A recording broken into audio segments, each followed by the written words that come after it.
What's up everybody, it's Luby, welcome to my channel. First of all, don't forget to subscribe, notification bell. Here is my Instagram page, Twitter, and today we've got a very special video. It's Gary's video on depression and anxiety, so his Instagram page will also be in here. So I'm going to hand you off to Gary. Please give him a warm reception and please be nice to him in the comments, and I'll see you in another video. Hi everyone, it's Gary. This is my first solo video. I've been wanting to do this for quite a while. I've just never really had the time. I'm always busy doing different things. I wanted to talk about my history of depression, anxiety. It's something that's very important. It's an issue that I've been dealing with for a very long time, and I feel like it's talking about it on here might, help other people as well as, help myself.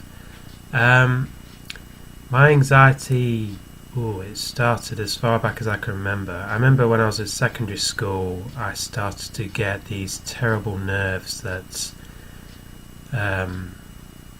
it would just be like I was constantly in a state of panic and I couldn't function, psychologically speaking. My mind would just be all over the place and I would have a very hard time focusing on, listening to the class, listening to teachers and things, listening to people generally. My focus would just be non-existent. Anxiety would then, of course, as people know, lead to depression. I started to get depressed around the time I was 12. I remember I was having a real rough, horrible morning at school. There was a lot of bullying where I went to school. There was a lot of verbal taunts. People throwing things at other students. It was a horrible place. School was. It was just, I saw it more as like a prison than a school, because everyone just, there was no warm atmosphere anywhere. It was just everybody was unpleasant, and there was real hostility everywhere. There was a lot of bullying, a lot of verbal abuse, a lot of physical abuse.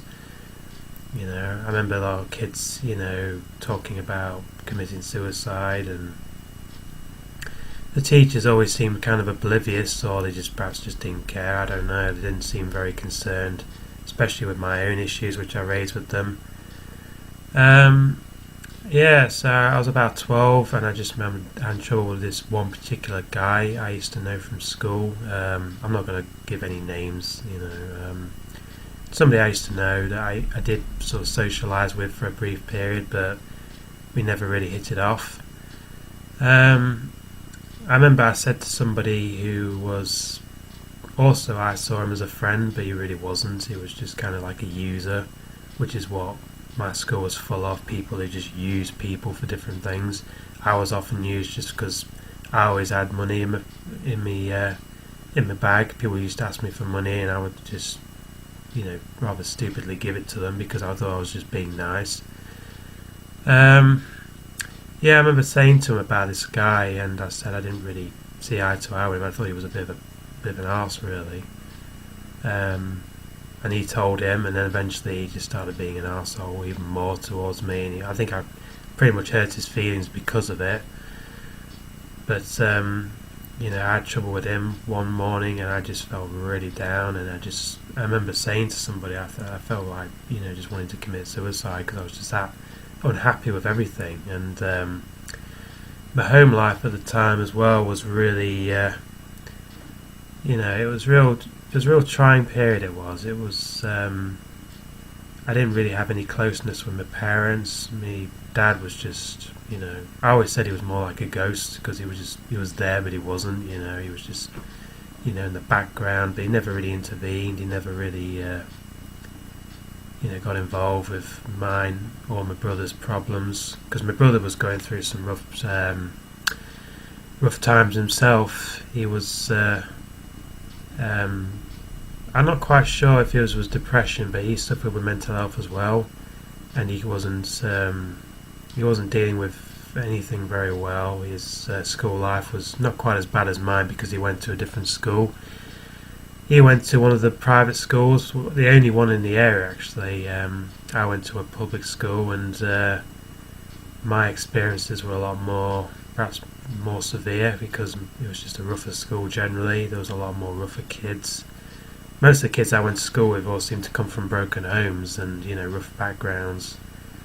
And I think the trouble with me when I was at school, I was just painfully, naive. My parents kind of wrapped me up in cotton wool at that point. They didn't really explain much about the real world. I didn't know much about the real world at the time. Kids would say things and I wouldn't have a clue what they were talking about. It was a real horrible awakening, really, and it just led to this path of depression and anxiety, which even to this day I'm fighting. It's not as severe as it was. I'm dealing with things better than I used to, but there's been quite a number of periods in my life where I just wanted to just end it. It just got too much, and I just felt trapped, and I just didn't see much point in carrying on. There wasn't anything positive going on in my life at the time, and the way people were, the way the country is generally, it's just such a it's not a good world we live in. It's quite depressing, and there's a lot of terrible things happening, and it does weigh you down. And you hear about all these.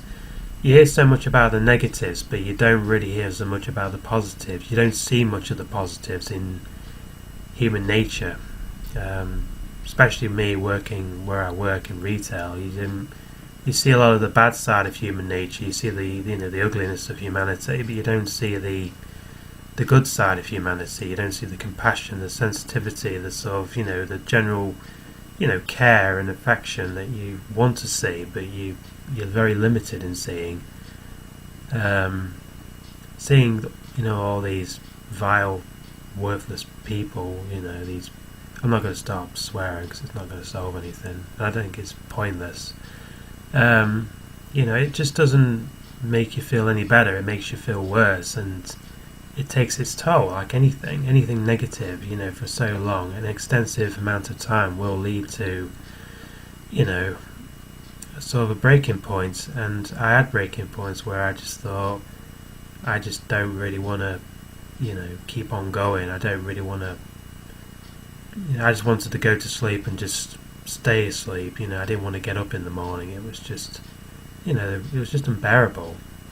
I think being, a bachelor as well didn't help. I didn't really have any close friends. I've not really had any close friends in my life. Most of the people I've met have all been, waste of space, really. I've not had any good experiences with people. The more I've been around people, I tend to find the more it just ended up making me want to be antisocial, because I didn't really enjoy spending time with anybody. I didn't really get anything out of it, and it just kind of pushed me down that path of just wanting to just be, isolated all the time. And that's okay to some degree, but then after a while that takes its toll and leads to depression, anxiety as well. So, but there's been a lot of moments in my life where I just really struggled, and I really didn't know what to do, whether to just, I did try therapy a few times, but I've never really liked the therapist I had. The last one I had, she was just rubbish, just really unhelpful, and there's been talks about taking medicine, but I don't think medicine always helps. I did try medicine once, and it just made me feel worse. I think it's more just a case of fighting it and finding ways to cope, which is what I've been focusing on throughout the last few years. Just finding different means of dealing with things, and I tend to find keeping busy is one of the greatest things. It just keeps your mind occupied, keeps your body feeling, rejuvenated, helps your state of being. Having goals, I think, is a very good way of dealing with anxiety and depression. It gives you reasons to keep going. It gives you reasons to get up. I'm undertaking a few writing projects, which I'm been doing for a while now, and writing is one of the best things I ever did. It's it's wonderfully liberating, and it keeps me going. It keeps me happy, and it keeps my mind focused, and it gives me a reason to keep going. It gives me reasons to to look forward to the future, because there's other things I like to do as regards to writing. I mean, I'm hoping to eventually send some stuff off, maybe try an online publisher, but I don't really write to try and for success or anything like that. It's just a hobby. It's something I enjoy. Same with me, drawings. I've loved drawing since as far back as I can remember. I think I was about 7 or 8 when I first started drawing pictures. But again, drawing is just something else that keeps me going. It keeps me, helps with the anxiety and the depression. And I have other hobbies as well. I read, I take photos, I play on my drum kit. Again, hobbies, it's just a good way to keep going, to fight it, and to keep your mind occupied, make you feel better. Find reasons to keep going. That's the thing I would say to anybody who was suffering. Try and not dwell on the past, because I think dwelling on the past again just leads to it. I've done that too many times. I've just thought about my years at school or years at college and the bad experiences I've had with people, and it just ruins your day, and it doesn't solve anything. It doesn't make you feel any better, because my past for the most part has been pretty rotten. It hasn't been a wonderful life up until really the last 7 years. Mainly meeting Laura and, chance of you, just getting out of Newark, and I feel like I've come a long way since then. I feel like I do think when you get older you do get better, and that's another thing I would say to people who are depressed. You make a lot of mistakes in life, but you do learn along the way. As long as you learn something, that's the only thing that matters. So yeah, just don't throw in the towel when things get you down. Just think, there are reasons to keep going. It might not seem like it, but it's true what they say, every cloud has a silver lining. I mean, I went through phases where all I see was just black clouds, and I didn't see any silver linings anywhere with anything. There was times where I just wanted to just do something drastic, and I even went as far as to look online for ways to do something. But then I realised that, also I didn't want the people who were making me feel this way feel like they've won, which is something else I would say to people. If people are weighing you down, people are making you feel this way, you've got to try and find a way of just, shutting them off. Or if it's somebody you're friends with or you socialise with in some sort of social circle, you got to find a way of cutting them off out of your life, because these people are just, they're toxic. They're just there to just weigh you down, which is one of the reasons why I ended up becoming antisocial, was because the people I was around were just, they were poisonous. They were just negative. They didn't make me feel happy. They brought nothing positive to the table. They just made me feel worthless. It made me feel like I was, inadequate. And, if that's the best that socialising has to offer, then I think, well, stuff it. I'd rather be on my own. This is one of the reasons why I don't really want friends, because people are incredibly two-faced, and they're nice to you for 1 minute, and then as soon as your back's turned, they just talk about you and call you every name under the sun. I think, well, where's the loyalty and respect in that? I think if you're friends with somebody, you should. I mean, it sounds old-fashioned, but I don't care. But you should care about them. They should mean something to you. They should. You should think of them in a positive light, not call them blind and say awful things and wish them dead. I mean, what kind of friend does that? Wish the friend dead? That's not friendship. That's not a bond. That's no camaraderie of any kind. And people I used to socialise with were like that. They were so negative and manipulative, and getting rid of them was the best thing I ever did. And there's nobody from my past I knew from either school or college who I miss. I'm glad to see the back of every single one of them, and there's not one person. It's the reason why I hate social media, because I don't like the idea of people I used to know who caused these problems getting in touch with me again. I don't want to get in touch with them. I don't want anything to do with anybody that made me feel like ending it. It made me feel so depressed that I just didn't want to go on. So yeah, anybody who makes you feel this way, just sever all ties with them and just find someone better, or just be on your own, because being on your own is better than that. I think it has been. My parents often say to me, you need friends, you need to socialise with others, but I don't know, I don't feel like I do. I don't need people to make me happy. I have other things in my life that's made me happier and brought more fulfillment. Again, my hobbies and Laura, and I don't need a huge circle of other people to make me feel like I need to keep, to help me, to make me feel better in myself, and to beat the depression, because I have found ways of fighting it and beating it. It's days even now I still get it and things weigh me down. Work always pushes you to your limits, but I just fight on through and I just keep on going. And again, making goals, having plans, it helps. And there are ways of dealing with things. There are better things on the horizon, I think. And also, I always think at the end of the day, life's short. You're only going to be on for so many years. Nobody knows when their time is up. So make the best of it. So I think no matter how bad things get, just think, well, it's not going to be forever. Things change, things happen, circumstances change. You might move and find something better. You might meet somebody who makes you feel happier. It all depends on your life and what you do. But yeah, I think say to anybody who's suffered with depression or anxiety, just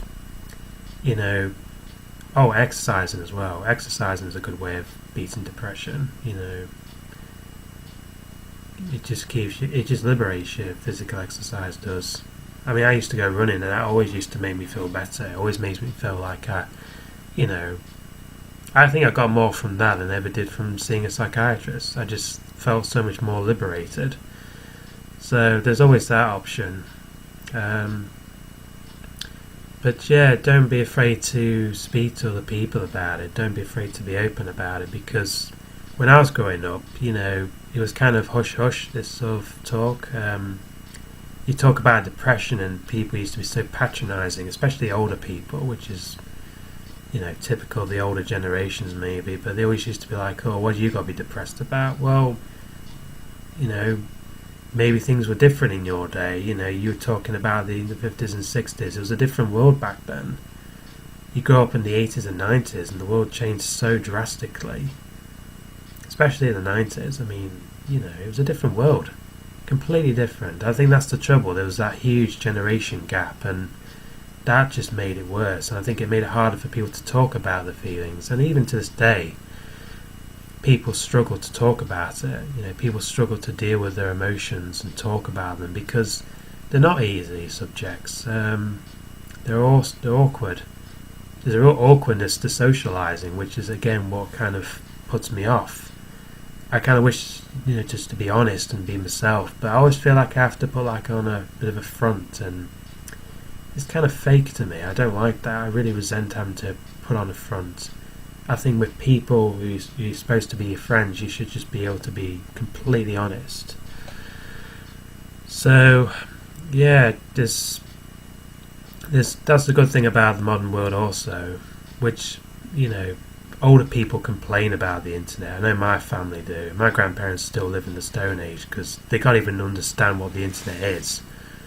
But when I talk about, the internet, they just look at me like, what? What the hell is that? They don't even know what, broadband is. It means nothing to them.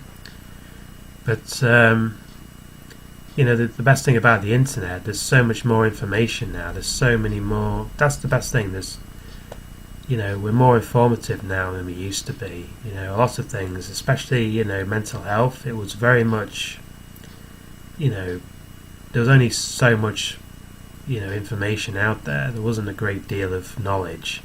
But every day there's new things being discovered. There's new diagnosis, there's new treatments, there's new, there's support lines, there's groups, there's all kinds of different helps out there for people.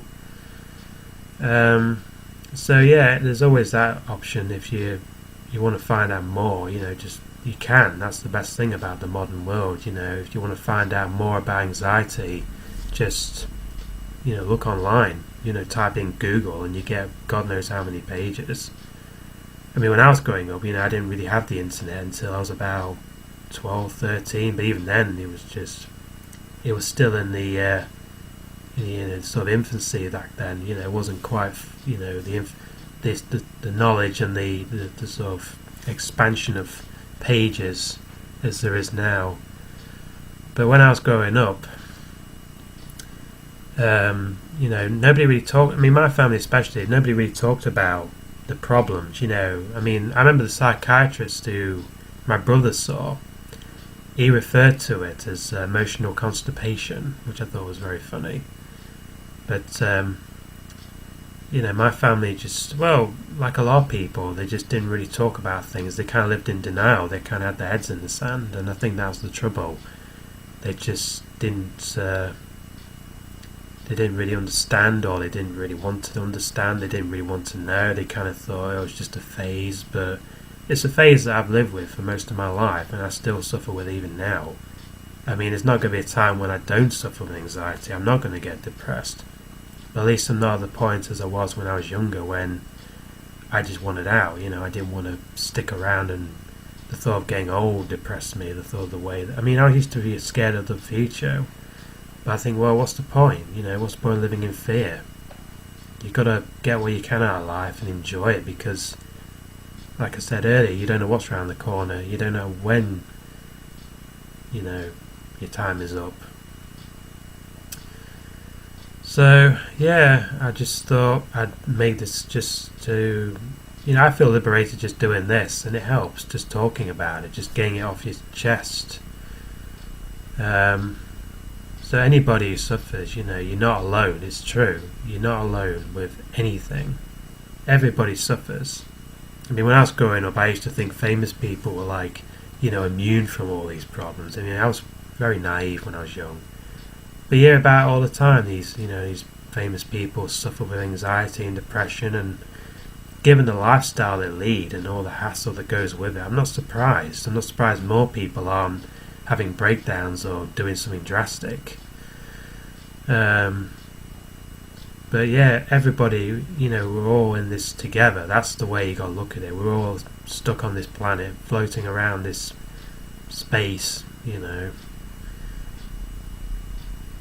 and we're just, trying to figure it all out, and at the same time we're trying to deal with all these emotions and all this, baggage, you could say, that life, throws at you. Life creates. Being a human being creates.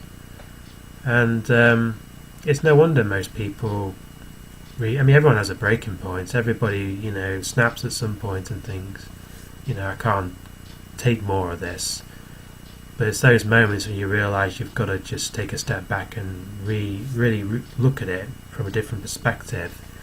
And then you understand that, okay, this was bad, but it's not permanent. It's just a glitch.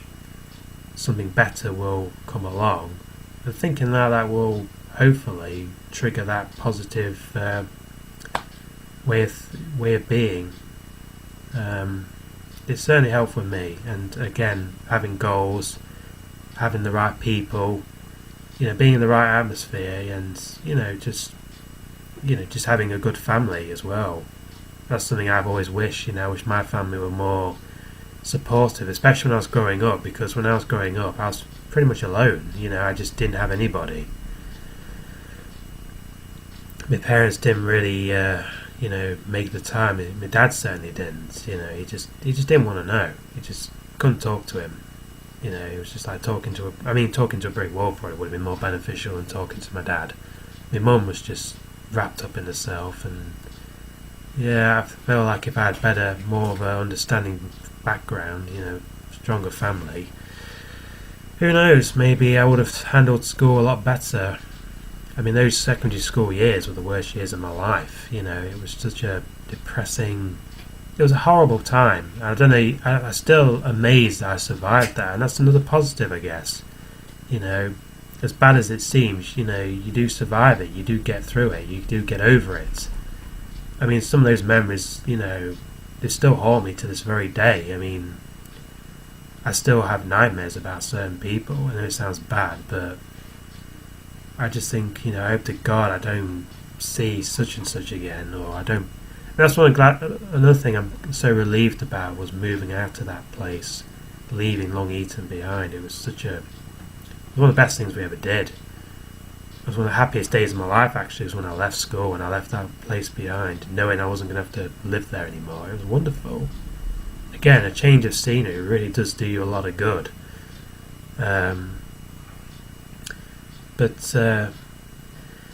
Yeah, so that's my video. Hopefully I haven't bored you. But I've enjoyed making this. I've been wanting to do this for a long time. I've always been kind of, conflicted about the idea of doing videos. I suppose it's because of all the negatives you get, the comments, but that doesn't matter to me. I just do it because I want to do it, and that's the only thing that's important, is doing something that feels right in here. Again, it's like I said about my hobbies, I don't do it for the attention. I don't do it because I want to try and make money off it. I mean, that'd be nice, but I do it because I want to do it. It makes me happy. It brings something positive into the table. It gives me a reason to keep going. It keeps me focused. It keeps me in better spirits. And anything that makes you happy, you should run with. Don't be dismissed. If you have a hobby, if you're interested in music or art or writing or photography or fitness or anything, don't let anybody push you down or make you feel like you can't do it. You can't achieve it. Don't give in to criticism. That's the worst thing you can do. Just do what you want to do. Live the life you want to lead. Surround yourself with the right kind of people. Make the best of your life, and don't give in to negativity and depression. Don't give in to bullying. Don't give in to condescending people, because they're the people that probably are the most miserable. I mean, I find the people who are bullies, who are condescending, who basically get off on seeing other people suffer, they're the weakest. They're just cowards. They have got no backbone whatsoever. They're the people who are basically miserable and probably have nothing in their life to give them purpose. So they have to be like this to give themselves a quick buzz. But they're just in denial. They just basically got their heads in the sand. But people like that, they're not worth anything. They're not even worth the time of day. I just pretend they don't exist, and it does wonders. There's people even to this day I have to deal with, and I don't give them any second thought. I just ignore them, and I just think, you know what, you're not worth it. You think you're better than everybody, but you're not. You're flawed just like every other human being. And we're all the same. We all have struggles, and everybody has their strengths and weaknesses, and everybody, I think, has gifts in certain areas. I mean, I don't know what mine are, but I know I have something. I feel like I've got some gifts, and I'm sure some people would say I had. But, if you have any hobbies, any strengths, and, any passions, just run with them. Anyway, I'm going to leave it to that. I hope this has helped, and I'll see you in the next video.